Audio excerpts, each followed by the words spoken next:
nome é Marizilda Krupp, eu tenho 48 anos, nasci no glorioso ano de 1968, sou muito feliz de ter nascido em 68, porque acho que foi determinante para eu ser quem eu sou. Como meu pai era dessa área, assim, ele era metalúrgico, eu e os meus irmãos gostávamos de coisas relacionadas à mecânica. Então, no colégio eu fiz curso técnico em eletromecânica, só que aí depois eu fui trabalhar como técnica em mecânica. Só que nesse período que eu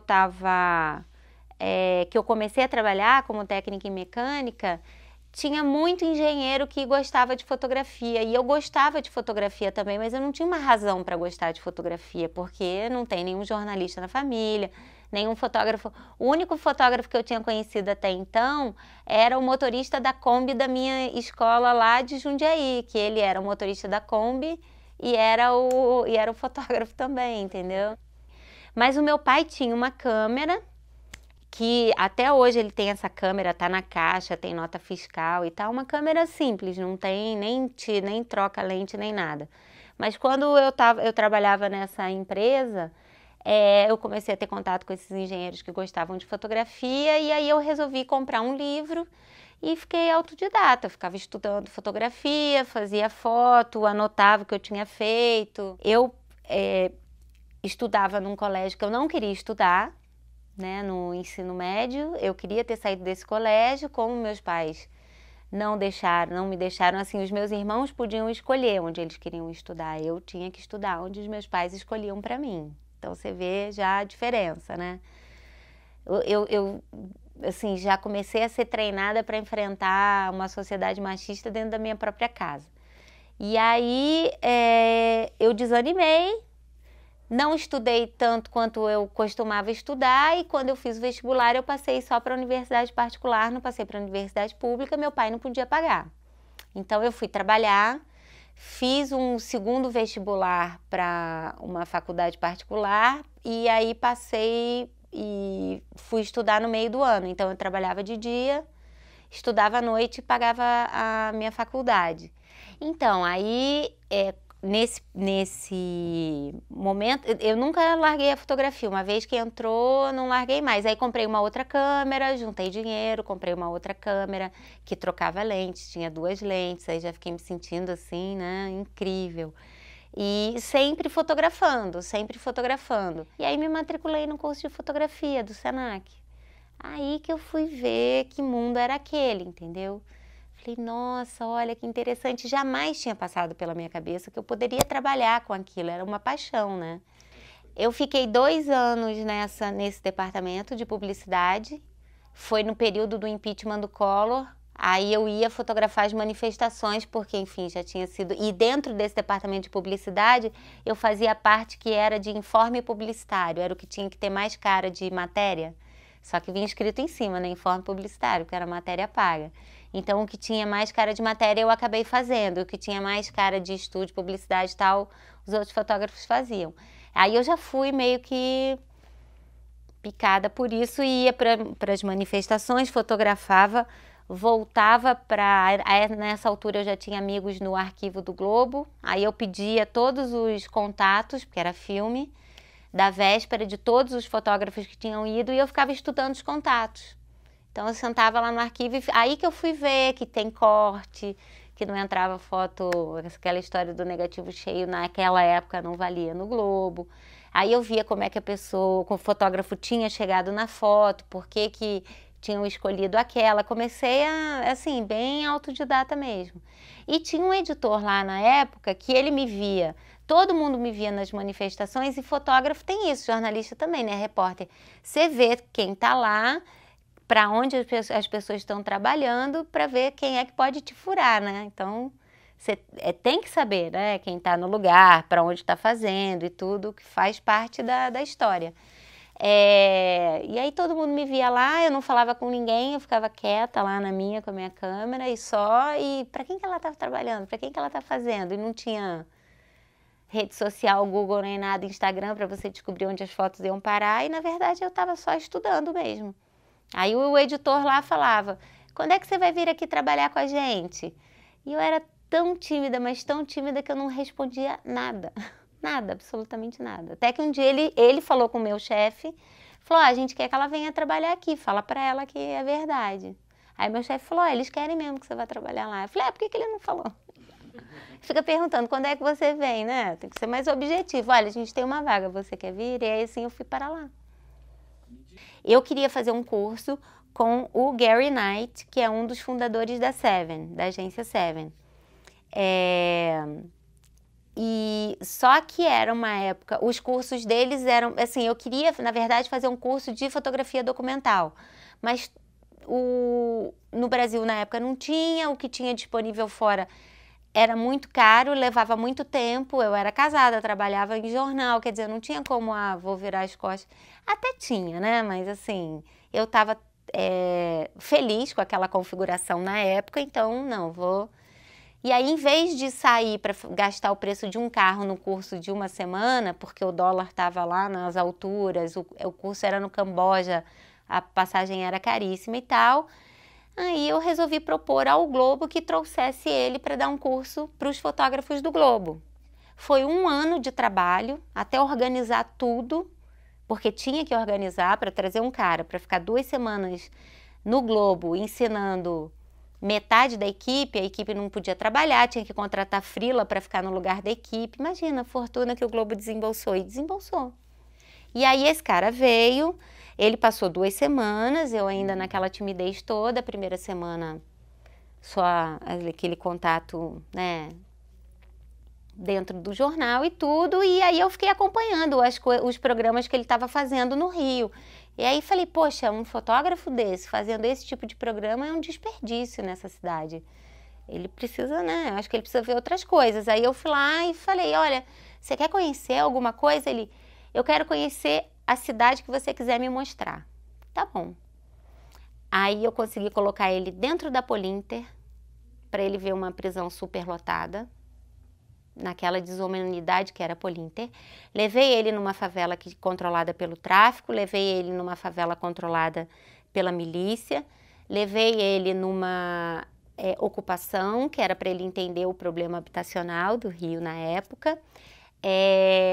Levei ele para dar uma palestra para os fotógrafos da Escola de Fotógrafos Populares, para ele conhecer o projeto. Era uma coisa que era para durar 1 hora, durou 4 horas, porque foi super rico. Enfim, aí ele saiu, ele que me conhecia só de estar organizando aquele curso, ele me conheceu, não, ele conhecia as minhas fotos, mas ele me conheceu a minha preocupação como fotógrafa e como moradora dessa cidade. E isso impressionou muito ele, mas eu não sabia, eu não fiz isso para impressionar ele, eu fiz isso porque ele era um fotógrafo importante, ele ia sair daqui do Rio de Janeiro, ele precisava sair daqui contando como que essa cidade funciona, porque as belezas da cidade, né, você vai lá ver, ai que lindo, incrível, essa cidade é perfeita. Não, não é, né? Vamos entender como ela funciona. E aí a gente começou a conversar longamente, e ele falou, olha, você precisa conhecer algumas fotógrafas que eu conheço, porque vocês têm o mesmo perfil. E eram todas fotógrafas que ele tinha conhecido como professor de fotografia. E aí, quando ele voltou, ele um dia sentou e mandou um e-mail para todas nós. Falou, olha, vocês não se conhecem, mas vocês são muito parecidas. Eu acho que vocês têm que fazer alguma coisa juntas. E durou 5 anos, foi muito intensa a experiência, foi maravilhosa. Terminou porque não era uma plataforma, não sabíamos como ganhar dinheiro com o coletivo e todas nós tínhamos alguma coisa já, né? Eu trabalhava no Globo, 2 eram de agência, as outras eram independentes, mas trabalhavam com muita regularidade, então era difícil fazer a migração, como vamos trabalhar e tal. E aí vieram filhos para algumas, a outra mãe adoeceu, foi cuidar, então começou a ficar muita tarefa simultaneamente, a gente suspendeu o coletivo.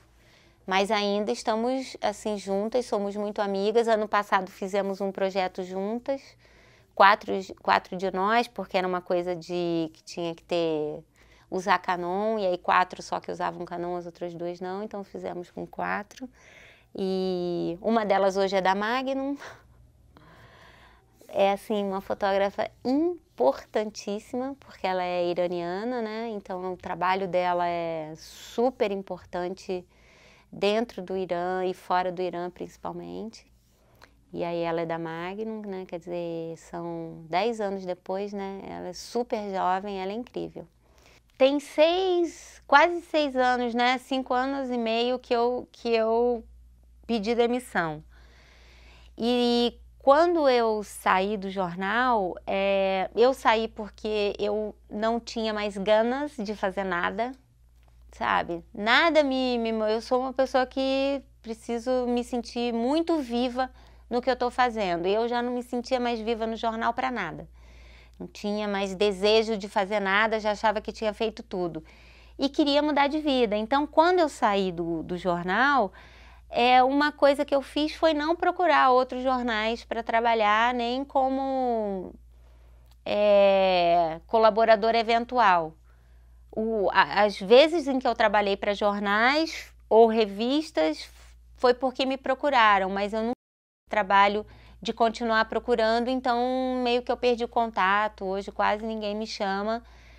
E a experiência foi com jornais estrangeiros e revistas estrangeiras, e a primeira coisa que eu notei foi a diferença de tratamento.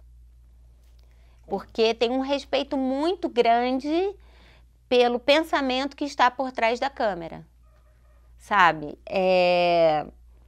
Durante muito tempo, assim, uma luta muito grande dentro do jornal foi por respeito ao pensamento que estava por trás da câmera.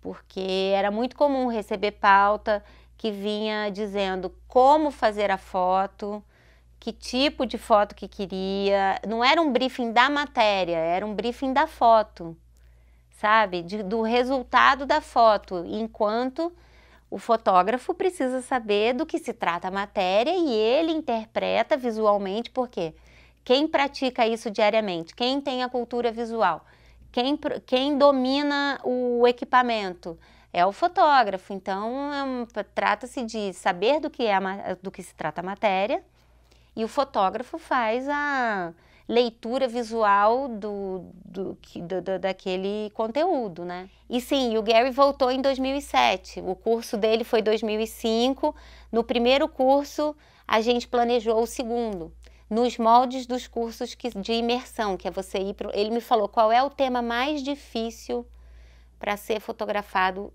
por fotógrafo de jornal. E eu falei, os jornais não entram nas favelas.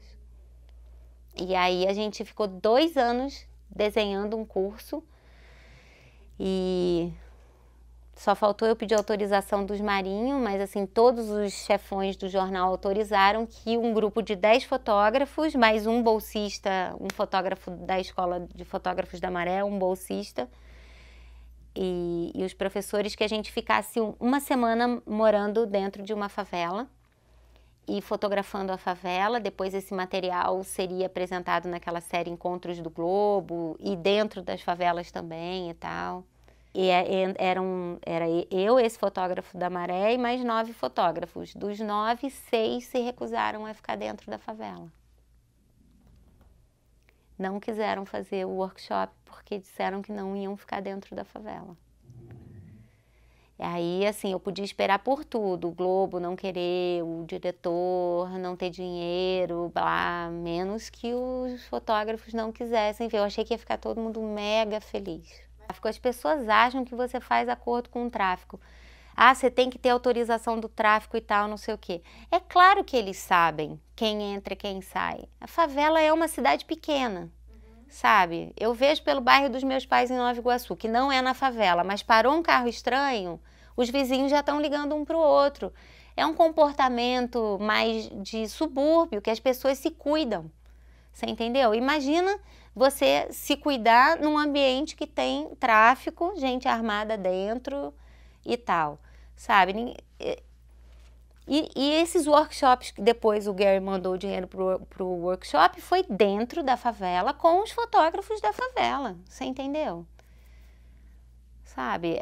O problema era dizer que o Globo estaria ali por uma semana, né? Que é muito mais fácil eu entrar, né, indivíduo, do que o Globo entrar.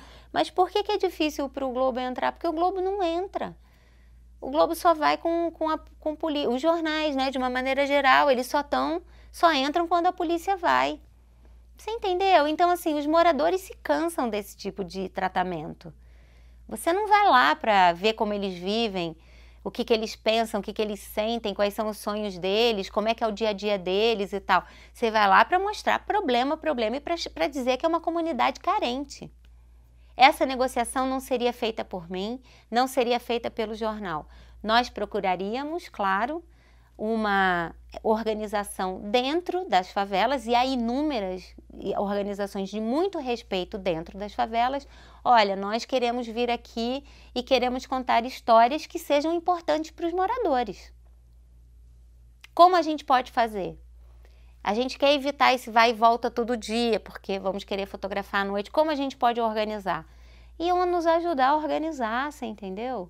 Sabe, olha, tem aqui, vocês podem dormir aqui, vocês dormem nessa escola, que tal? A gente monta uma estrutura, ou vocês dormem não sei aonde. E a gente faz uma reunião com líderes aqui da comunidade, pessoas importantes, a gente identifica as pautas, vamos fazer as pautas, sabe? Com quem eles iriam falar para a gente ter a liberdade de circular ali, eu não sei. Só que seria um outro olhar da favela. Teve uma história, uma viagem que foi incrível por todos os sentidos, porque eu viajei com uma repórter que se tornou uma grande amiga, eu sou madrinha de casamento dela, nós depois dividimos apartamento, e porque uma viagem pode selar uma amizade para o resto da vida, como pode destruir uma amizade. E a gente foi para a República Democrática do Congo. Foi também assim quase um ano escrevendo o projeto, fazendo os contatos, estudando as pautas, fazendo o orçamento, o levantamento para chegar e apresentar para o editor, e aí de uma maneira que seria irrecusável, sabe? E a gente apresentou o projeto, ficamos, sei lá, uns 35 dias, e eles ficaram 3 meses publicando matéria de tanto que a gente produziu. Chegou uma hora, eles não aguentam mais, África, vamos parar.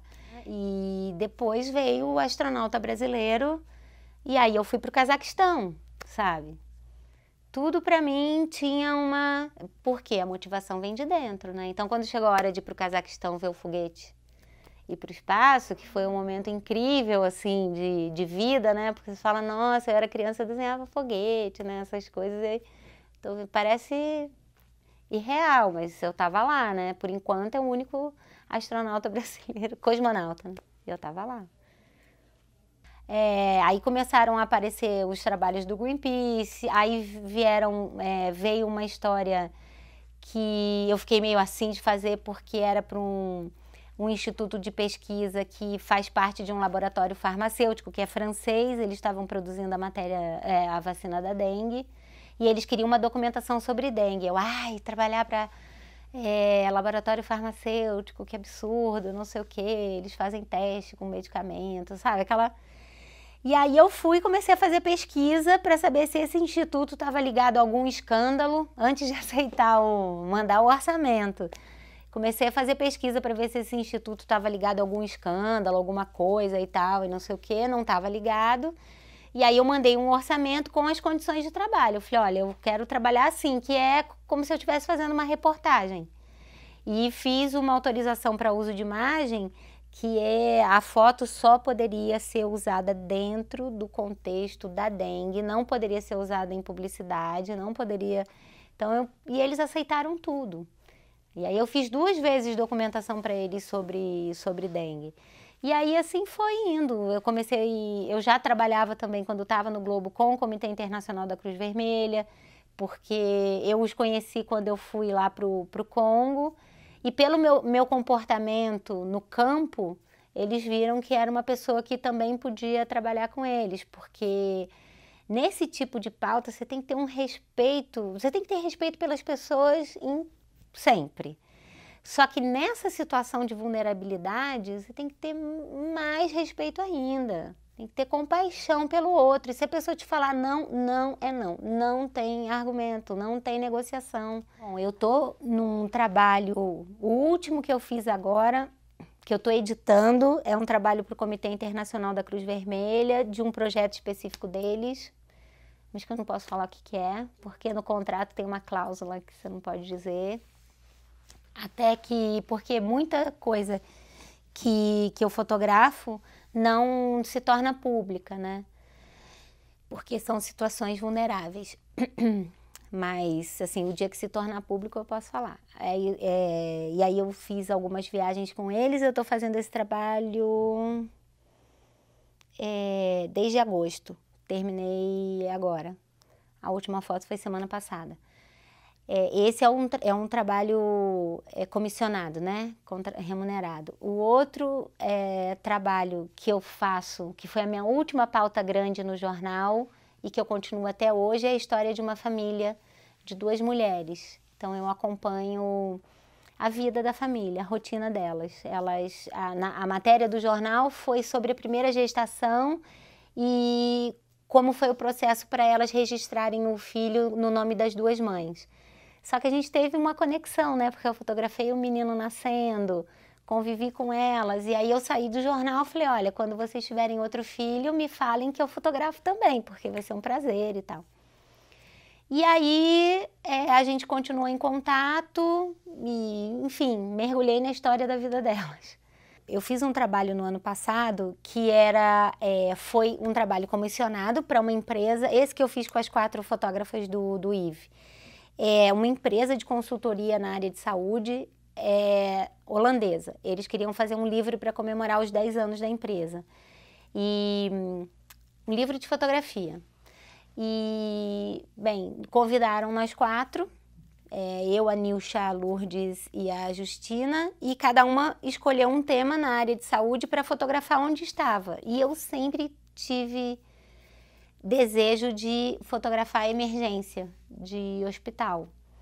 Propus a pauta, tive a felicidade de conseguir aprovar tanto na Secretaria Municipal de Saúde quanto na estadual, e aí tive gente me acompanhando. Bem, fotografei vários hospitais. No Hospital da Posse, em Nova Iguaçu, que eu também quis fotografar, porque, enfim, é a cidade onde vivem meus pais e meus irmãos, eu não precisei ficar com assessor de imprensa comigo o tempo todo. E eu achei isso super curioso. Eu falei, nossa, que confiança, né? Porque conversei, expliquei o que era, fui um dia, me apresentaram e eu fiquei sem ninguém me acompanhando. E aí, eu tenho por hábito explicar o que eu estou fazendo para as pessoas. Eu não tiro logo a câmera logo que eu chego, eu vou tirando aos poucos, assim, eu vou me apresentando como fotógrafa aos poucos e vou conversando com as pessoas, que é para tentar com que todos saibam o que eu estou fazendo ali. E eu conversei com uma família que tinha uma idosa que tinha sido atropelada. E aí eu fotografei essa idosa quando ela chegou, quando decidiram que ela necessitava de uma cirurgia, ela foi para a cirurgia, a gente criou um vínculo muito, assim, rápido, porque aquele tempo de emergência. E ela morreu no centro cirúrgico. E eu fiquei assim, eu não, juro, sabe, sei lá o que, deve ter alguma coisa que protege enquanto você está fotografando, porque, poxa, podia acontecer de morrer gente, eu estava numa emergência de hospital e fazendo só casos de alta complexidade. Mas sei lá, tava aquela coisa do otimismo de achar que todo mundo ia ter um final feliz. E ela morreu, a filha dela estava do lado de fora sozinha, né, no corredor do centro cirúrgico. E eu pensei, como é que eu vou sair agora, né? Eu não posso sair agora porque não devo ser eu a dar essa notícia para ela. E esperei que os médicos saí por uma outra porta, fiquei de longe. Não tinha plano de fotografar esse momento porque eu não estava identificando nem os pacientes nem os familiares. Mesmo os familiares me autorizando, é um momento muito delicado, eles não estão não é uma situação normal de chegar e falar, pode fotografar. Isso é uma situação de arrependimento posterior que pode acontecer seguramente. Então eu me antecipei e não estava identificando ninguém. Só que quando os médicos chegaram e foram falar para ela, eles estavam em pé os dois, ela estava sentada e ela tinha um casaco no colo. Quando eles falaram, ela cobriu o rosto para começar para chorar. E aí nessa hora eu fiz um clique, porque ela estava com o rosto coberto. Aí eu só tenho um clique. E quando ela baixou o casaco, ela olhou na minha direção. E aí ela falou, a minha mãe morreu. E aí eu fui na direção dela, ela me abraçou e aí passei o resto da noite abraçada com ela. O telefone dela tocava, ela me dava para atender. Eu que falei para os familiares que a mãe tinha morrido. Fiquei lá com ela porque ela não tinha ninguém. Até a família chegar. Quando a família chegou, eu levei ela e era um caminho longuíssimo e ela estava assim até entregar para a família. Quando eu entreguei ela para a família, todos se abraçaram, choraram, mas aí eu não fotografei mais. Peguei as minhas coisas e fui embora, assim.